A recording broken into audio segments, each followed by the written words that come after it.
Hello. Before we start the video, I have to do a small little rant. I try to keep it as short as possible. The topic of cultural appropriation. Everyone has a different opinion. In my book, if you take things from another culture and use it to honor this culture, I think it's okay. If you do that for laughs or joke about it, that is not okay. In this video I will take obviously elements of Mexican culture, especially the Dia de Muertos, that I think is one of the best way to work with your grief by celebrating the life the person lived and not the space this person left behind. Doesn't matter. I think the whole idea of the Dia de Muertos it hits very close to my heart. And since I was little, the museum here in Bremen had a permanent exhibition, and there always was this one area where, a scenery with all of the colors and the skeletons and all of that was shown, and I was drawn to that every time because I really liked it. I have to admit, I don't have that much knowledge about it. So if I do something in this video or use things that are inappropriate, I want to apologize before. But I do all of that, what comes in this video, with the best intentions. I make this video because I want to honor this day, not because I want to make fun of it. I hope everything will be as appropriate as possible, and I am not going to insult anyone with this video. Now let's start. For some years I always saw these here.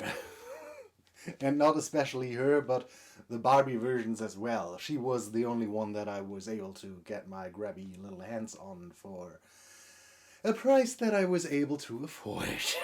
But when the Skelita Calaveras doll was announced, I was highly interested in it and wanted to get her as soon as possible. And then I saw pictures of her and I was completely disappointed by her. It's not Skelita's fault, but I think the design team should have looked over to the Barbie design team for the Dia de Muertos dolls. Or even to MGA and steal from them. Anything but more.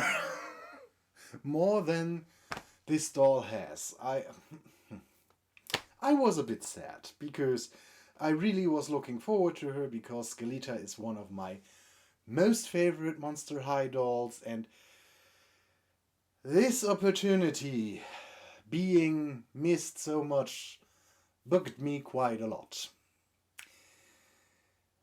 The same night I sat down to do some sketches.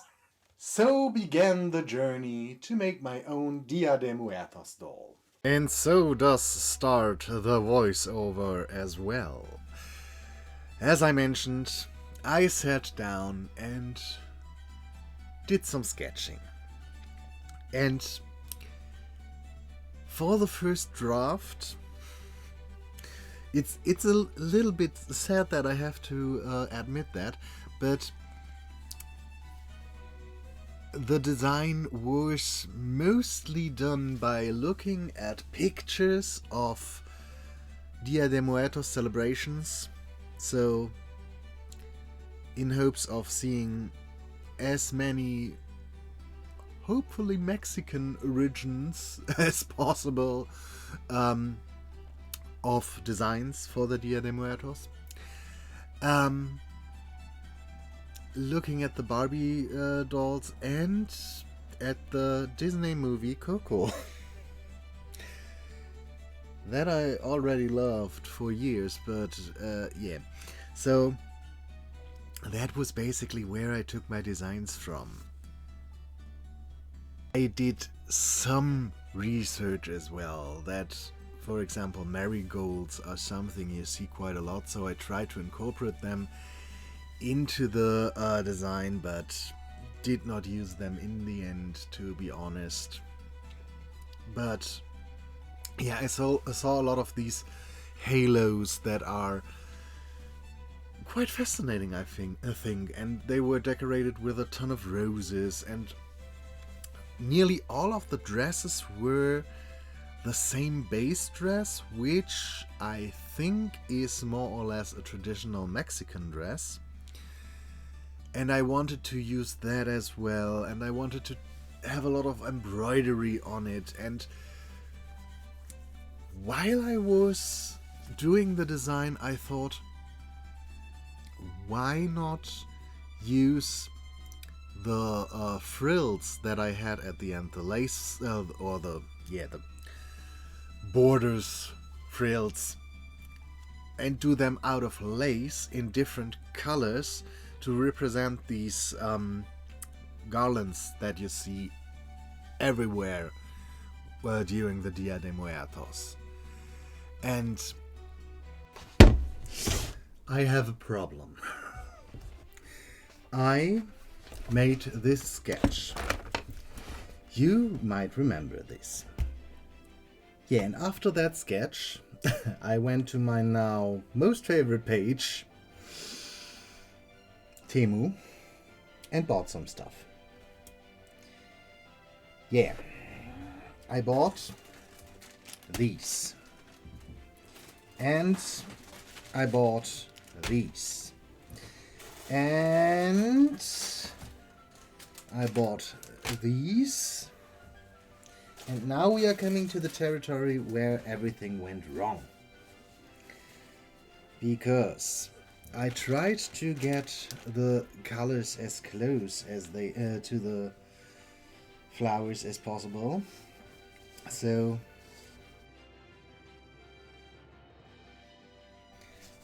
this was what I had. And with that, I was like, that's nothing like this. So I decided to make a second sketch. And with that second sketch, we ended here. And it has mostly to do with the colors I picked, but in my book, she was boring. I liked her design more, but the colors here popped a little bit more. So I went to Temu again, and what can I say if you don't see anything? It's not as if I don't have enough lace now. And because it's not as if I don't have enough colorful flowers now. Yeah. I might have went a bit too far. The great thing is these colors will basically give us a similar effect as these. I don't know how they are called, but it is a quite traditional decoration in the Dia de Muertos, and that is why I thought lace would be fine for that. So, she already has some orange in her hair, and I thought I would like to give our girl some accent colors as well. She will be mainly black with her hair, and for that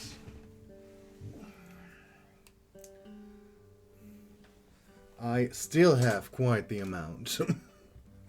That is basically the rest that I had from when I made the night doll, which you don't know at the moment. So I rerouted her already. I do have to repaint her and everything. At the moment I'm working on the dusk and on her as well. So I want to give her some strengths, some highlights in different colors. So it's highly likely that these three colors will get in her hair just in very small amounts, just some highlights, so that she will be very special. As we all know, I prefer to reroute off camera. So I will undress her and we will take a look at her on camera, but everything else will happen afterwards without you. So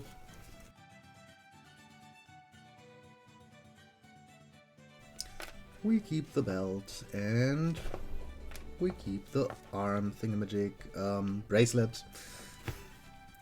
So your shoes have to come off. Not sure if you will get them back. So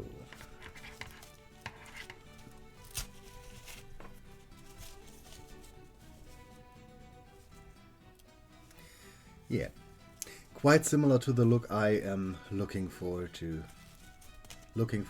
make myself. Oh, that's cute as well.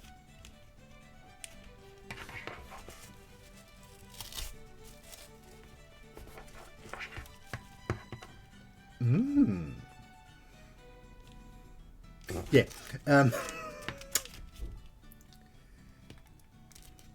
So I do like to take the time and to take a look at the pieces that originally come with the doll. That is interesting. I am not going to throw you away too far, because I might have to use that myself.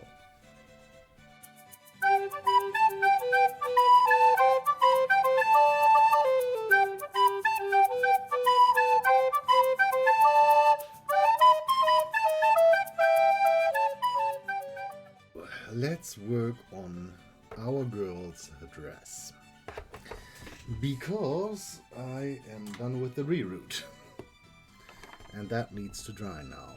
I only routed the center part line and everything around because I think otherwise the braids would have been far too thick. They already are quite thick. Everything more would have been too much, and I'm planning on putting this braid around later as well, so that you get an idea. I fell in love with the idea of using a striped fabric, needle stripes, I don't know, is it pinstripes? For the dress. The problem is, this is basically all I have left. This once was a shirt that I was wearing until I did bleach it a little bit in my being a hairdresser. And I have just this piece left, and this one, this already is double-sided, but maybe I can use some of that as well. My idea is, because I have 3 tiers in the dress and the front is shorter than the back, that because otherwise there would be a lot of fabric on top, I just gather the top layer, and every layer underneath will be sewn, or the other 2 layers underneath will be sewn to a circle skirt, so that we reduce the amount of fabric that is, first of all, used, and second of all, in an area where it otherwise would look quite ugly. First thing, I want to cut this piece, the biggest piece, to a square, and for everyone who watched my video on making a Sally inspired doll, this fabric might be familiar, because I used it in her skirt as well. That might end up with, or we might end up with a doll that is quite similar to that Sally. I'm not completely mad at it, at the idea, but yeah, it might get rather similar. I hope you did understand what I was talking about. Otherwise, I just cut the rest of the fabric into stripes. The first piece was made into a stripe that was shorter in the front, longer in the back, just to get the different skirt lengths done. And then the rest was just cut into squares, sewn together, and as soon as that was done, which took longer than I want to admit, I then cut the lace into pieces and put that on there, and that again took longer than I want to admit, but it did look quite nice in the end, I have to say. I then cut all of the flowers apart from each other and added them to the dress, and I have to admit, I should have made a mock-up, because as soon as I gathered this, it already was quite a lot of fabric. It does look in the end quite similar to the sketch I made, but because of the amount of fabric, it is bunching quite a lot and does not have the same silhouette as I thought I wanted to make. I already redid that with the sketch, but maybe next time I should make a mock-up, if I will ever make another Dia de Muertos doll. And if I do that, I will hand embroider roses on there. This time I was too lazy, and I think it works quite nicely. It looks quite pretty, but yeah, maybe next year I will make another Dia de Muertos doll, and then I will go through all the embroidery process. So I might have to start her now. Out of plain black fabric, I then cut out 2 circle skirts that got slightly longer, or each one was longer than the other one, and then I attached the strip of fabric with the lace and the flowers onto that by ruffling that up, so I had nice gathered, far too large skirts. It does look quite nice in the end. Very poofy, very big, but I do like. The top was basically just, 4 rectangles. I made a typical peasant blouse, so very quick, very easy. I think we skip we skip over this because this will already be one of the longest videos that I ever made. So you get the skirt pattern, you don't get the skirt making, you don't get the blouse making. I hope you can survive that. With the skirt basically done, we needed a waistband, and I decided to make that as well with embroidery floss, and basically knotting it as if you made a friendship bracelet. I think everyone made those at school at one point, so you should know the technique. Otherwise, I'm quite positive there is a tutorial on YouTube you can find. For the waistband, I also used the little skull beads and attached them on the ends, just to have a little extra decoration. I did make some polymer clay roses while I was with my mom, so you don't see me making them, but if you saw my Dish Girl video, you know that I made them. And that I can make them, and it doesn't matter. I then had to decide for her headdress what to do, because obviously we needed to make the halo. Recycling some old doll accessories, I tried to remove the decoration, which was quite difficult. Then I drilled holes in them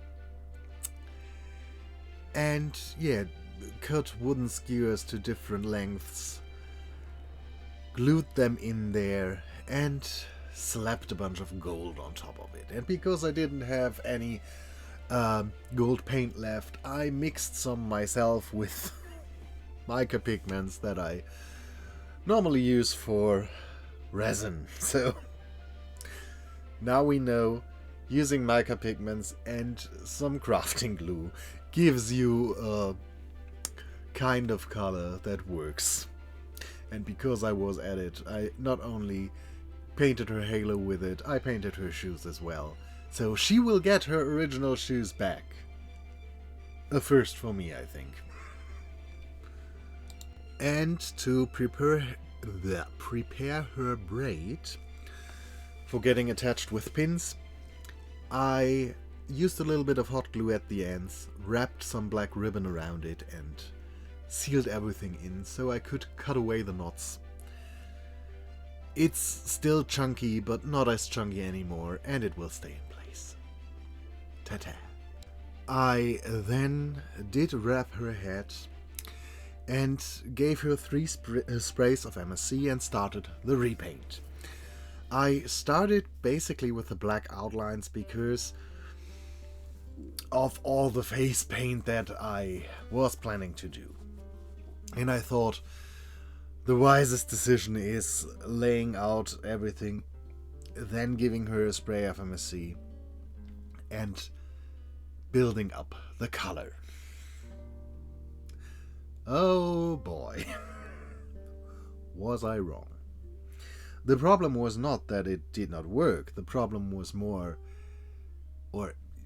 problem was that it did not work, but the reason was the problem, not... Yeah, you get what I mean. I bought 4 new bottles of MSC some time ago, when I still had one, when I opened the last bottle. And the first 3 sprays were from this last bottle, and yeah. The 4 bottles I ordered were not the flat, but the glossy. And I already was thinking, after I gave her a second spray, why is her face so glossy? Was I too close to her face when I sprayed that? Anyway, I went on and did 1 layer, didn't notice anything, and was fairly disappointed how bad it worked. Then I gave her another spray and it was still glossy and it didn't build up, and I then took a look at the bottles and noticed you have the wrong MSC. So now I'm stuck with 4 bottles of glossy MSC and had to buy new ones. Yay! Guess what's coming up? A project where I need glossy MSC. While I was waiting for the delivery of the right MSC, I then decided to give it a try to use the watercolor effect of the pencils. Because normally I just use them straight as they are without water, but then I decided why not try that and have the colors be more intense right away. I'm fairly happy that I tried that, because for her that worked in my favor. It really benefited from having the colors being more clear and popping quite a lot more. And Lucky for me, 2 days later the right MSC was there, so I could finish the repaint. Oh my.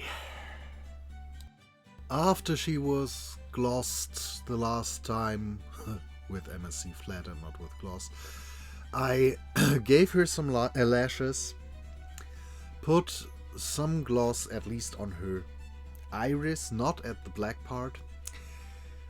I did something that, looking back at it, is slightly strange.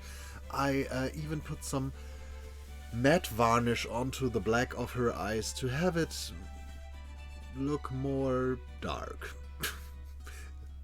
so that there is no reflection. Then I took away the paper and opened the braids and re-braided her to have more clean braids and more pretty braids, and cut them a little bit shorter and gave them a orange ribbon and made her look fancy and neat and pretty. And then I finally was able to put her together, joining her head back with her body, and put all the stuff that I made onto her. And I know a lot of you hate that, but I still did glue everything in place, because, let's face it, I'm not going to take her apart soon.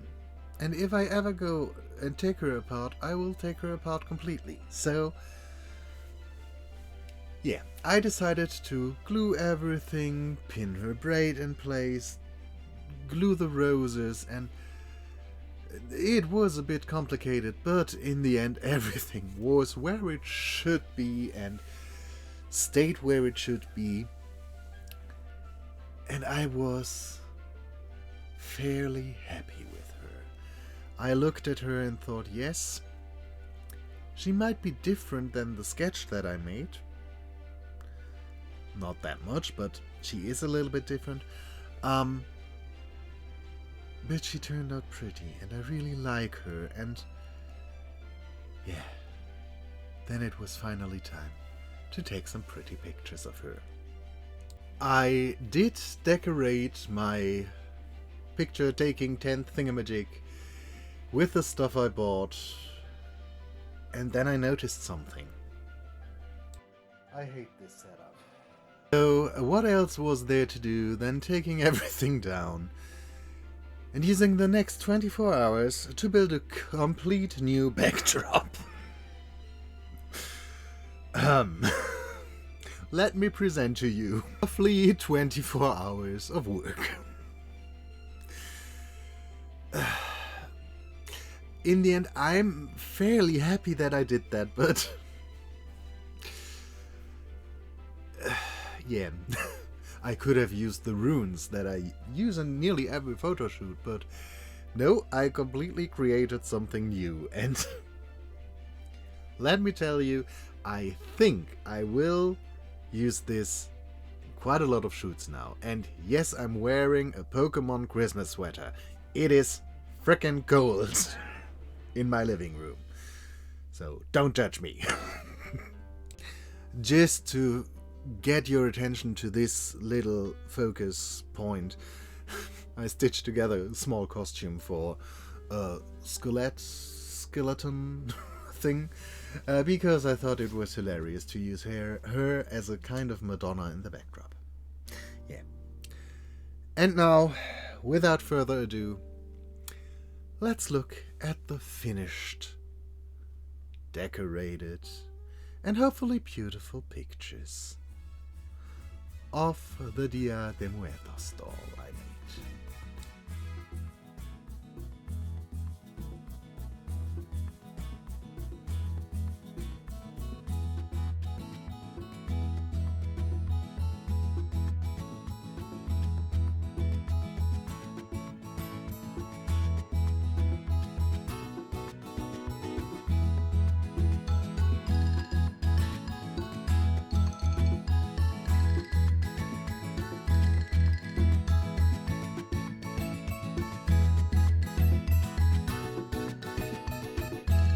My initial plan was to sing a Spanish song while showing you the pictures.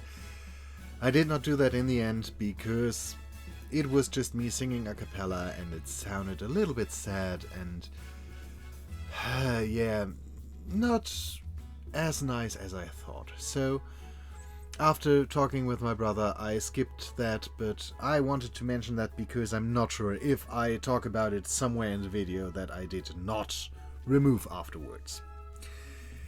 And I had to include some pictures of Sally and the Dia de Muertos doll together because my brother always jokes that I do the same dress again and again. This time I did. I hope you enjoyed this video, and we will see us in another one. Bye.